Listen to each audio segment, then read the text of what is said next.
ዳጣ በመጨረሻ ለአባቷ ትልቅና አደገኛ መስዋዕትነትን ከፈለች።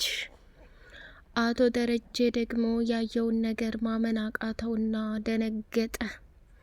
አባዬ፣ በህይወት እያለሁ አንተ እንድትታሰር አልፈልግም። አቢጌል ያደረገችው ነገር ከባድ ቢሆንም እኔ እያለሁኝ ግን አንተ እንድትታሰርና እስር ቤት እንድትንገበገብና እንድትቃጠል በፍጹም አልፈልግም አለችው። እሱም ከሚባለው በላይ ደነገጠና የኔ ልጅ አንቺ ብዙ ዋጋና መስዋዕትነት ከፍለሽልኛል።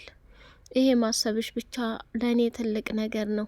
ምንም ይፈጠር ምንም እኔ እያለሁ ጎዳና ላይ የተሰቃየሻቸው ህይወቶች ይበቁኛል ብሎ ተናገረ።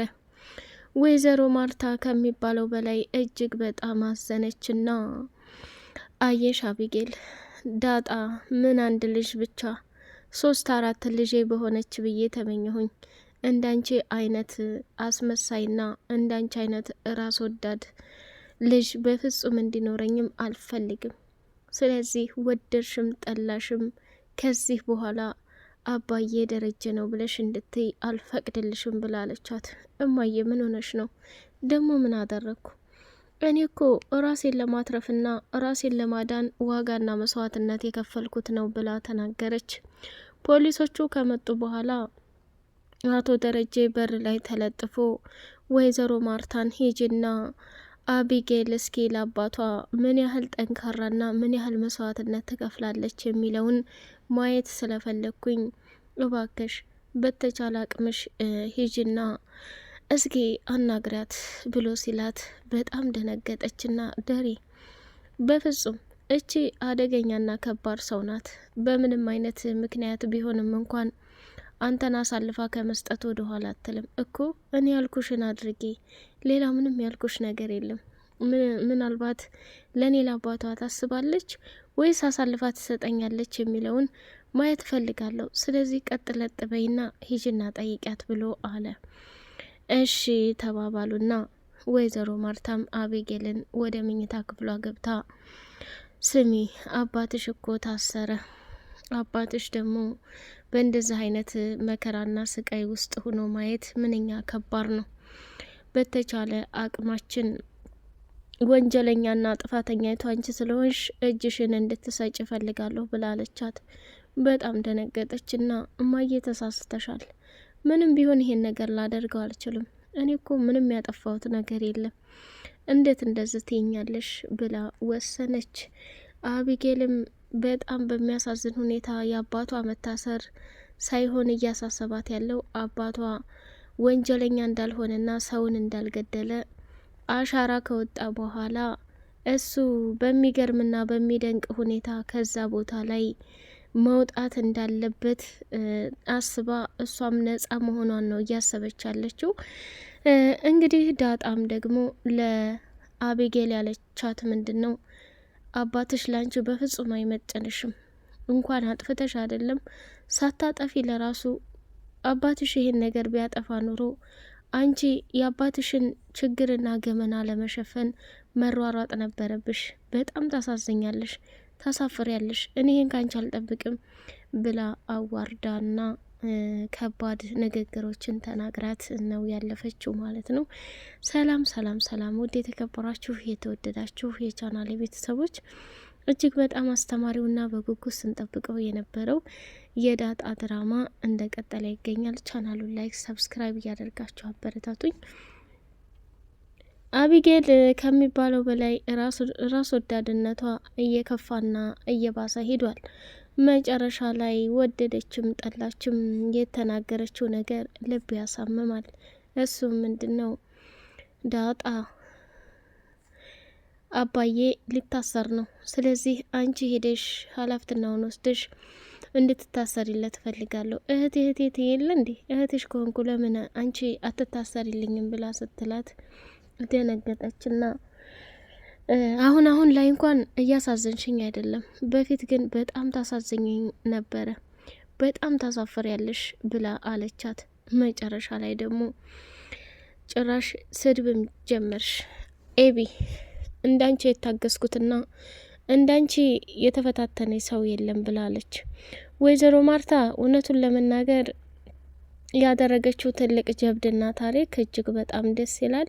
እሱም ምንድነው አቢጌል ወደሽም ጠላሽም ያንቺን ስህተት አባትሽ መሸከም የለበትም፣ ስለዚህ ሂደሽ መታሰር አለብሽ የሚለው ንግግሯ እጅግ በጣም ትልቅ ነገር ነው ማለት ነው። መጨረሻ ላይ ሳትወድ በግዷ ሰተት ብላ የተፈጠረውን ነገር እንትን ለማለት ሄደችና ወይኔ ዘንድሮማ የተለየ ችግር ውስጥ ነው የገባሁት፣ እንዴት እንደዚህ ሊሆን ይችላል እያለች ራሷን መቆጣጠር ቢያቅታትም መጨረሻ ላይ ግን በሚያሳዝንና በሚገርም ሁኔታ ዳጣ ለአባቷ የከፈለችው መስዋዕትነትና ጸጋ በጣም ደስ የሚል ነገር ነው። ይሄንንም ለማድረግ ደግሞ ብዙ ዋጋና መስዋዕትነት እንደከፈለች የሚያሳየው ትልቁ የህይወት ጉዳይ ነው ማለት ነው። አቶ ደረጀ አየሽ ማርታ አቢጌል ለራሷ ብቻ የምትኖር ራስ ወዳድና አደገኛ ሴት ናት። ብዙ ጊዜ እኔ ይሄ ነገር ሲፈጠርና ሲከሰት እባክሽ አቢጌል የአባትነት ምክር ልምከርሽ፣ ወደ ነበርሽበት ተመለሺ፣ አባትሽ ብዙ ነገር ይሆንልሻል፣ አባትሽ ዋጋ ይከፍልልሻል፣ ሰው እንኳ ብትገሊ እደብቅልሻለሁ ብሏት ነበረ። ያንንም ነገር ፈጽሟል። ዳጣና አቶ ደረጀ እንግዲህ የአባትና የልጅ ፍቅር ከሚባለው ዋጋ ለመክፈል በቅታለች። እሷም አቶ ደረጀም ለዳጣ ያለው ፍቅርና አመለካከት እጅጉን በጣም ለየት ያለ ነው። ሌላውና ትልቁ ነገር ደግሞ ናታንና ዳጣ አብረው ቁጭ ብለው ፍቅራቸውን እያጣጣሙ ሳለ ኤቢዬ ወይ የናታን አለችው፣ እኔ ምልሽ አንቺ ግን መቼም ልትለወጭና መቼም ልትቀየር የማትች ፍጥረት ነሽ ብሏታል። ደግሞ ናታን ከዳጣ ጋር ሆኖ ዳጣ አሁን ላይ እየናፈቅሽ ነው ያለሽው፣ በጣም ነው መወድሽ፣ በጣም ነው ማከብርሽ እያለ ፍቅሩን እንደለመደው እየገላለጸላት ነበር።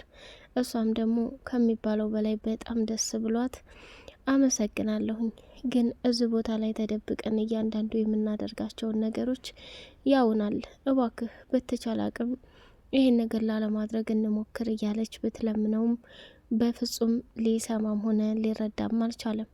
መጨረሻ ላይ ግን እጅግ በጣም ልብ ሰባሪውና አሳዛኙ ነገር ግን ዘበኛው ከኋላ ሆኖ እጅግ በጣም በሚገርም ሁኔታ ናታንና ዳጣ አብረው ፍቅራቸውን እያጣጣሙ ሳለ ከጀርባ ሆኖ አናታቸውን በዱላ አላቸው ማለት ነው። ወይዘሮ ማርታም አቢጌልን እያጨናነቀቻትና እየጠየቀቻት ሳለ አቢጌልም በፍጹም ይሄንን ነገር እንትን ማለት እንደማትፈልግና እንደማትተው በተደጋጋሚ ተናገረች። እሱ ምንድነው የፈለገ ይመጣል እንጂ እኔ በህይወት እያለሁኝ እስር ቤት እጄ ልሰጥ አልችልም፣ ምክንያቱም ያጠፋሁት ነገር የለም። እማዬ ሁሌን እኔን ጥፋተኛ የምታደርጊው ለምንድን ነው? ቆይ ምን እያሰብሽ ነው? ብላ ነው ጭራሽ ጥያቄ የጠየቀቻት ማለት ነው። ወይዘሮ ማርታም ስማ ደሬ አንድ ነገር ልንገርህ አለችው። ምንድን ነው የምንነግሪ ማርቲ ብሎ ሲላት ከምታስቢው በላይ ዳጣን አምናታለሁ ብሏት ነበር። ዳጣን የምታምናትና የምታስብላት ከሆነ እውነቱን ስነግርህ እያደረገች ያለው ነገር ልክ አይደለም።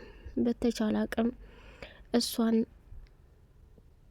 እንድትከታተላት ትፈልጋለሁ። ናታንም ቢሆን ከዳጣ ጋር አብረው ጊዜ እያሳለፉ አብረው መኝታ ክፍል እየገቡ አብረው ብዙ ነገር እያደረጉ ነው። ይሄ ደግሞ ልክ አይደለም፣ ትክክል አይደለም። ስለዚህ አደራዎቻችን ናቸው፣ ይሳሳታሉ። አቢጌል በተደጋጋሚ ይህን ነገር ስትናገር እኔ ያላመንኩም ነበር፣ ግን አንዳንድ ነገር እያየሁባቸው ነው። እጠይቃቸዋለሁ፣ ይዋደዳሉ አይዋደዱም የሚለውን እጠይቃቸዋለሁ ብሎ ሲላት ደነገጠችና እንዴት ለምን እያለች በጣም ብዙ ግራ አጋብቷታል ማለት ነው።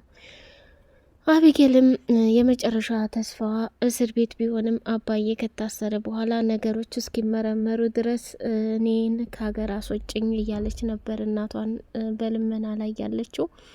ማርታም ቢሆን እንዳንቺ ጉደኛ ሴት በህይወቴ አጋጥሞኝ አያውቅም፣ አባትሽን አሳልፈሽ የምትሰጪ በገዛ ወንጀልሽና ስህተትሽ ለአባትሽ ግድ የሌለሽ አረመኔ ሰው ነሽ እያለች ብላታለች። ውሀዬና ምጥን እንደተለመደው እየተጫወቱና አብረው ከምጥን ጋር ጊዜያቸውን እያሳለፉ ሳለ በመጨረሻ ምን ቢፈጠር ጥሩ ነው? ምጥን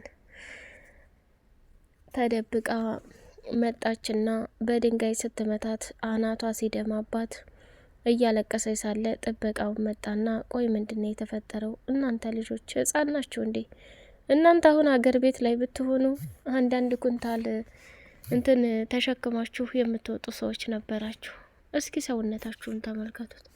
እንደናንተ አይነት ወደልና እንደናንተ አይነት ሴት ይጣላል እንዴ?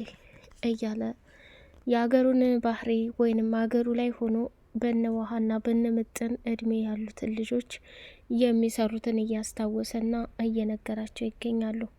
ውሃ ግን ምንም አይነት ሀሳብና ጭንቀት የለባትም። መጨረሻ ላይ ተጣልተው ተኮራርፈው ተሰዳድበው እያያቸው ሳለ ተታረቁና ተቃቀፉ። ከዛ ወይኔ በቃ አሁን እናንተ ታረቃችሁ ማለት ነው? ምን አይነት እድል ነው? እኔ አሁን እውነቱን ስነግራችሁ የእናንተ ጓደኝነት በጣም ይገርመኛል እያለ ተገረመ። መጨረሻ እንዴ ለምንድን ነው የምትገረመው? እኔና ውሀዬ እንጣላለን መልሰንም እንታረቃለን ተባባሉ ማለት ነው። ምጥንም በመጨረሻ ውሃን እቅፍ አረገቻትና ተያይዘው ወደ ቤት ገቡ ማለት ነው። ናታን ከዳጣ ጋር በነበረው ቆይታ ወይዘሮ ማርታ ሳትመጣባቸው በፊት ስለ አቶ ደረጀና ስለ ወይዘሮ ማርታ ሰርፕራይዝ እናደርጋቸው እያለ እያወራ ነበር። ያም ሰርፕራይዝ በፍጹም ሊሳካ ወይንም ምን እንደሆነ እንኳን እየተመካከሩ ሳለ እዚህ ክፍል ላይ ምን እያደረጋችሁ ነው? ዳጣ አንቺ ሴት ልጅ ነሽ፣ ምንም የሚፈጠር ምንም አብረሽ ከነሱ ጋር በሆንሽ ጊዜ የሚፈጠረውን ነገር እያሰብሽ ምን ነው? ናታን በተደጋጋሚ እዚህ ክፍል ስትመጪ ይረብሽሻል እንዴ? እያለች ጠየቀቻት። አዎ ትዬ፣ ከምታስቢው በላይ በጣም ከባድና አደገኛ ነገር ነው። ስለዚህ እኔ ምንም ቢፈጠር ምንም ከነሱ ጎን ሁኜ ነገሮችን መጋፈጥ ነው ያለብኝ።